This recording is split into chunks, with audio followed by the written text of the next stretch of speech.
भारत में कैसे पहला कोरोना कहां हुई चूक। कोरोना के नए वेरिएंट्स पर नजर रखने में हम पिछड़ गए, वेरी क्लियर। कोरोना की दूसरी लहर को रोकने का प्लान सरकार नहीं बना पाई, यह लग रहा था।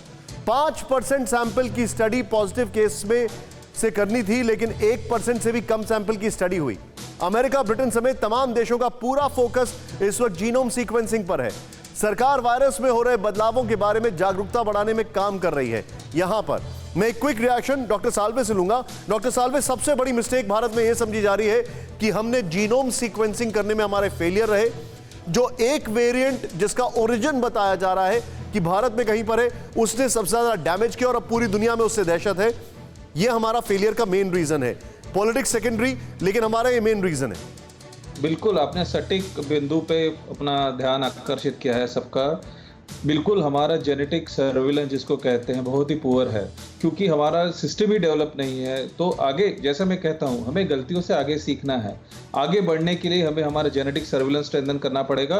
मिनिमम 5 to 10% जो कि रिकमेंडेशन है, उस पर जेनेटिक सर्विलेंस करना पड़ेगा। जैसा कि मैं कहता हूँ, जेनेटिक सर्विलेंस आपको हेल्प करेगा एक्शन लेने में। जहाँ भी ये ओरिजिनेट होता है वहाँ आप रिस्ट्रिक्शन कर सकते हैं और बाकी जगह लाइफ नॉर्मल जा सकती है, तो इस पर इकोनॉमिक इफेक्ट भी नहीं पड़ेगा।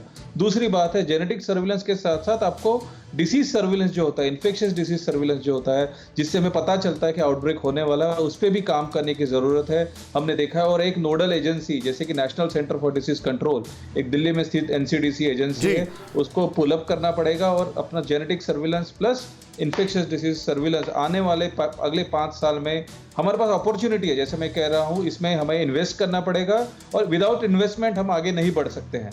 ये बात हमें ध्यान में रखना बहुत जरूरी है। फिक्र आपकी, सोमवार से शुक्रवार रात 9 बजे सिर्फ TV9 भारतवर्ष पर।